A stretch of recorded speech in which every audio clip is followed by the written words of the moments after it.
Neka makanisi ya bato.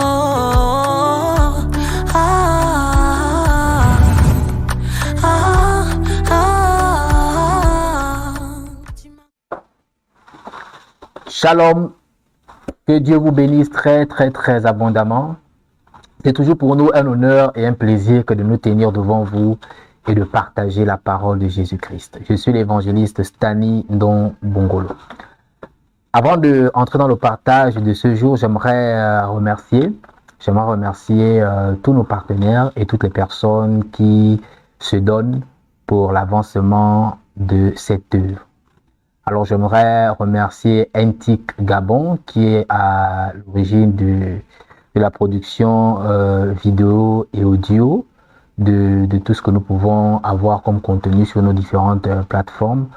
Nous rendons grâce à Dieu et je remercie l'Église des disciples Canaan qui est un partenaire important, l'Église des disciples Gabon également qui est un partenaire important et qui nous encourage dans ce que nous faisons. Nous remercions les anonymes qui nous soutiennent de part et d'autre et qui contribuent justement numériquement, financièrement et spirituellement à l'avancement de l'évangile au travers de la modeste personne que je suis et de l'organisation qui nous accompagne. Que Dieu vous bénisse très abondamment. Ce soir, mesdames et messieurs, nous voulons partager sur une thématique qui est la miséricorde de Dieu. La miséricorde de Dieu. C'est quoi la miséricorde? Nous allons dire un ou deux mots sur la miséricorde de Dieu. Pour cela, je nous propose un texte. Je nous propose de lire Exode chapitre 33 à partir du verset 19. Exode chapitre 33 à partir du verset 19. Permettez-moi de lire la parole de Jésus-Christ. Exode.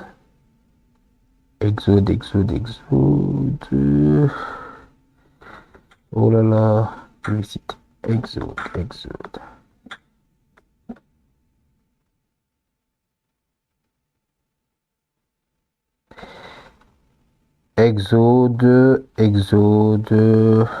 Excusez-moi.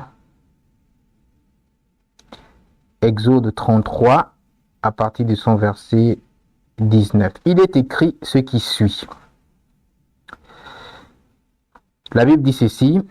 L'Éternel répondit, je ferai passer devant toi toute ma bonté, et je proclamerai devant toi le nom de l'Éternel. Je ferai grâce à qui je fais grâce, et miséricorde à qui je fais miséricorde. Je refais la lecture. L'Éternel répondit, je ferai passer devant toi toute ma bonté, et je proclamerai devant toi le nom de l'Éternel. Je fais grâce à qui je fais grâce, et miséricorde à qui je fais miséricorde.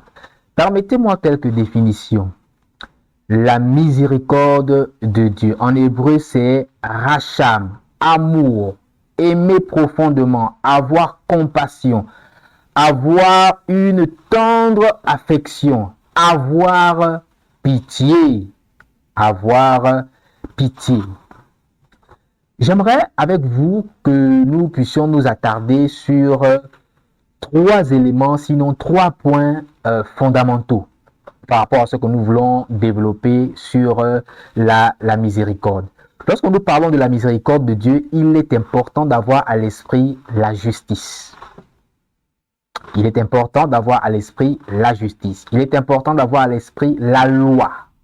Il est important d'avoir à l'esprit la transgression ou encore le péché. C'est quoi la justice? C'est traiter quelqu'un selon ce qu'il mérite. Elle est basée sur la loi. Donc la justice, c'est le fait de traiter quelqu'un selon ce qu'il mérite, selon ses actions, selon ses œuvres, selon ses paroles, selon, bref, ce qu'il mérite. La loi, ensemble de règles à faire ou à ne pas faire. C'est ça la loi. L'ensemble des règles à faire ou à ne pas faire. Le péché peut avoir plusieurs définitions. Nous retenons simplement que le péché, c'est manquer le but. Donc, transgresser C'est ça le péché. Donc ces trois notions sont importantes pour comprendre la miséricorde de Dieu. Pour comprendre c'est quoi la miséricorde de Dieu. Parce qu'effectivement, il y a une nuance entre la miséricorde de Dieu et la miséricorde des hommes. Ce n'est pas la même chose. La miséricorde de Dieu ne repose pas sur des préceptes ou sur des règles ou sur une logique cartésienne. Non. La miséricorde de Dieu, c'est un véritable scandale, à la fois dans le monde physique, mais également dans le monde spirituel. Pour ceux qui savent ça, vous savez que le monde spirituel est régi des lois, j'ai envie de dire, immuables. Le monde spirituel, c'est la loi des échanges, c'est la loi du donnat-donnat, c'est la loi justement de la superposition. Ou ce sont les lois de la superposition, les préceptes du monde spirituel. Or, la miséricorde, voyez-vous, la miséricorde de Dieu est un scandale, même pour le monde spirituel. Alors, parlant de la transgression, vous devez savoir qu'il y a effectivement des conséquences de la transgression. Je ne prends pas un ordre chronologique tel que je vous l'ai cité. Je commence par la transgression. Et pour cela, j'aimerais vous proposer un texte. J'aimerais vous proposer de lire Romains, chapitre 6, à partir du verset 23. Romains, chapitre 6, à partir du verset 23. Romains. On peut réciter le texte, mais il est mieux de lire. Il est écrit ce qui suit. Car le salaire du péché, c'est la mort. Mais le don gratuit de Dieu, c'est la vie éternelle en Jésus-Christ, notre Seigneur. Car le salaire de la transgression, le salaire du péché, c'est la mort. Mais le don gratuit de Dieu, c'est la vie éternelle en Jésus-Christ, notre Seigneur. Donc, la transgression a une conséquence ou la transgression a des conséquences. Or, vous savez que pour transgresser, c'est pourquoi je vous ai dit, les points que je vous ai cités sont interliés. Pour transgresser, il faut qu'il y ait la loi. Vous comprenez? Pour transgresser, il faut qu'il y ait la loi. On ne parle pas de transgression s'il n'y a pas de loi. La transgression prend forme par la loi. Or, nous savons que c'est la violation de la loi qui amène la transgression. Et qu'est-ce qui effectivement définit que quelqu'un a transgressé? Eh bien, c'est ce qu'on appelle la justice. Ce qui nous amène à dire que quelqu'un a transgressé la loi, c'est la justice ou encore l'appareil judiciaire. Je vais vous prendre un exemple très simple. Au niveau du monde séculier, le code pénal dit qu'il est interdit de voler ou il est interdit de tuer dans le code pénal gabonais. Le meurtre est un crime. Qu'est-ce qui fait que le meurtre soit un crime? C'est parce que le code pénal existe. Comprenez? C'est parce que le code pénal, c'est la loi. Or, le meurtre, c'est la transgression de la loi. Et donc, qu'est-ce qui fait en sorte que qu'est-ce qui régit la loi et justement la transgression? C'est ce qu'on appelle l'appareil judiciaire, donc la justice. C'est la justice qui rend la loi, ou du moins qui donne le verdict qu'effectivement telle ou telle personne a tué et donc elle est condamnable. Quelqu'un peut commettre un meurtre, bien que ça soit écrit dans le code pénal, que c'est une faute, c'est une transgression, mais aussi longtemps que la loi, que la justice, l'appareil judiciaire ne s'est pas prononcé, la personne n'est pas coupable. Est-ce que vous le savez? Oui, la personne n'est pas coupable.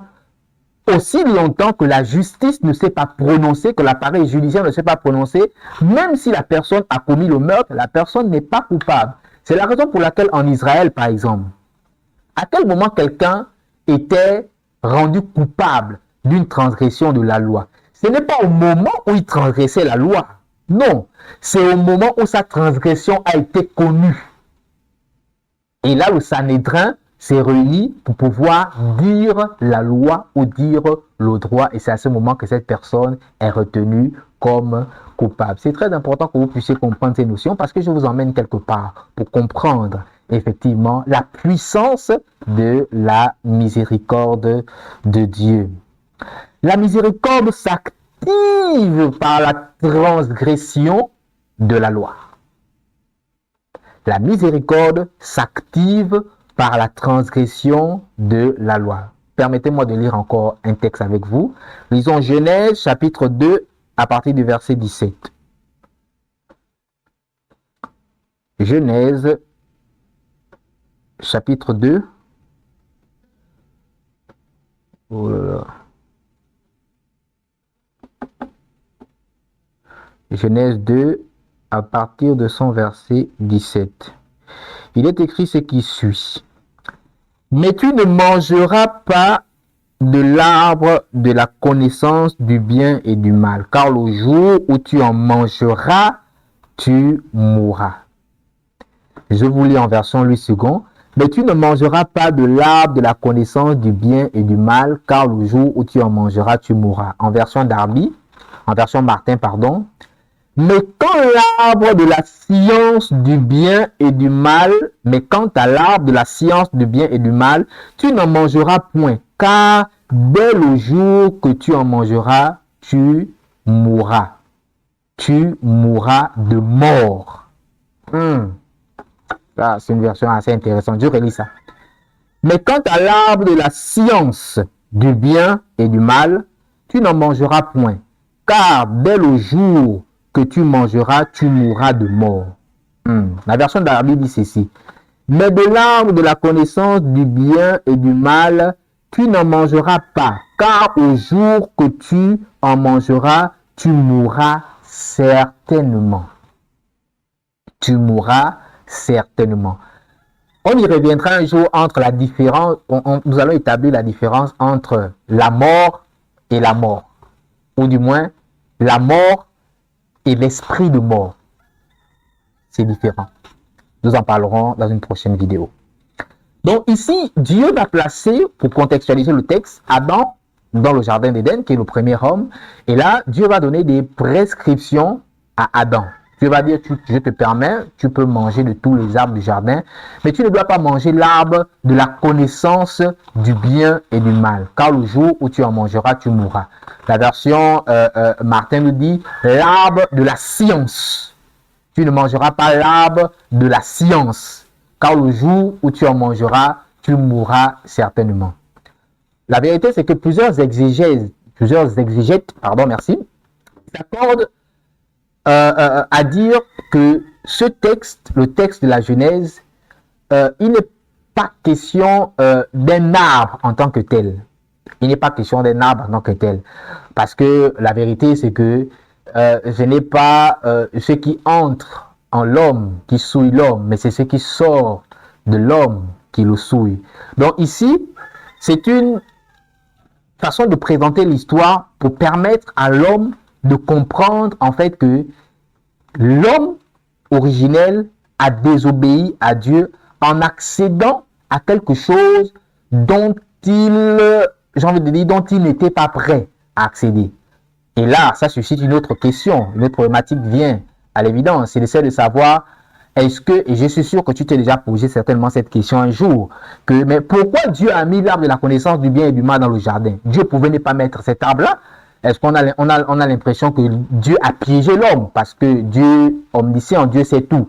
Donc par conséquent, Dieu savait que l'homme devait manger de cet arbre-là. Donc pourquoi Dieu a donc mis cet arbre dans le jardin? Est-ce que c'était une façon de piéger l'homme? La réponse, elle est très simple. Vous devez savoir que l'homme est un être qui a été créé avec la capacité de choix. Il a été créé avec le libre arbitre. Mais Dieu connaît toutes choses avant que cela n'arrive. Effectivement, ce n'est pas faux. Parce que Dieu est le développeur du programme de la création. Dieu est le développeur du programme de la création. La création agit comme un programme. Permettez-moi ce jargon un peu informatique. Lorsqu'un développeur développe un programme, il crée toutes les circonstances, il met en évidence tous les moyens qui permettent au programme de fonctionner. Et aujourd'hui, avec l'évolution des choses, il y a ce qu'on appelle déjà des codes intelligents, des codes autonomes. Le développeur crée des constantes, le développeur crée des variables, le développeur crée des fonctions, le développeur crée un environnement, etc., etc. Et aujourd'hui, en fonction des circonstances, en fonction justement de la façon dont le programme va être dirigé, l'action qui va être menée derrière se déclenche. Est-ce que ça veut dire que le développeur n'est pas informé qu'il y a possibilité que cette action arrive si le développeur le sait? Est-ce que vous comprenez un peu? Les codes, par exemple, qui se mettent à jour aujourd'hui ou qui s'écrivent, qui se réécrivent c'est en fonction d'une circonstance.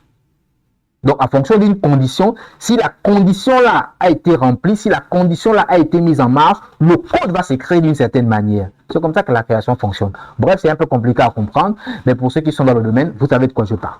Donc, Dieu, effectivement, savait, ou Dieu avait la connaissance qu'il y avait une possibilité qu'Adam puisse manger le fruit. Maintenant, essayons de répondre à la première problématique que nous avons posée, c'est de savoir pourquoi Dieu a mis l'arbre de la connaissance du bien et du mal dans le jardin. Est-ce que Dieu a piégé l'homme? Pas du tout. Dieu n'a pas piégé l'homme. Lorsque vous étudiez le texte, vous allez comprendre que Dieu, à un moment donné, devait permettre à l'homme d'accéder à la connaissance, donc de manger ce fruit. Restons sur la base, sur l'image ou la métaphore du fruit. Dieu devait permettre à l'homme, à un moment donné, de manger le fruit de la connaissance. Je dis bien à un moment donné. Parce que Dieu a interdit cela à l'homme, parce que l'homme n'était pas encore prêt à accéder à cette connaissance. Et la preuve, la Bible dit quoi? Lorsque l'homme a mangé le fruit, ses yeux se sont ouverts. Les yeux de l'homme se sont ouverts. Quelle est la relation entre un fruit et les yeux? Donc, quand l'homme a mangé le fruit, ses yeux se sont ouverts. Sa conscience s'est illuminée. En fait, l'homme a accédé à un niveau de connaissance autre que celle à laquelle Dieu l'avait placé dans le jardin. Sauf que l'homme a accédé à cette connaissance de façon précoce. En vérité, qu'est-ce qui a tué l'homme? Ce qui a tué l'homme, c'est non seulement la transgression, mais également la connaissance qu'il a eue. Pourquoi? Parce qu'il n'était pas en capacité présentement de supporter et de gérer la connaissance qu'il avait eue présentement. Et cette connaissance l'a emmené à la chute. Cette connaissance l'a emmené à la chute parce qu'il n'était pas prêt à la supporter. Et il va se rendre compte que je suis nu également et Dieu va venir dans le jardin, il va se cacher de Dieu parce qu'il a un savoir qu'il ne maîtrise pas. Il a une connaissance qu'il ne maîtrise pas. Et donc, il se retrouve comme nu. Comment je fais pour me cacher? Comment je fais pour savoir que je suis nu? Comment je fais pour... Ses yeux sont ouverts. La nudité ici, ce n'est pas la nudité physique, non. Mais c'est une nudité sur le plan spirituel. Il se rend compte que ses yeux sont ouverts et la désobéissance à l'ordre que Dieu lui avait donné a fait en sorte que Dieu puisse prendre des décisions pour écarter l'homme du jardin. Et tenez-vous bien, quand vous lisez le texte avec moi, Dieu va dire, maintenant que l'homme est devenu comme nous. Maintenant que l'homme est devenu comme nous. Comme nous, ça veut dire quoi?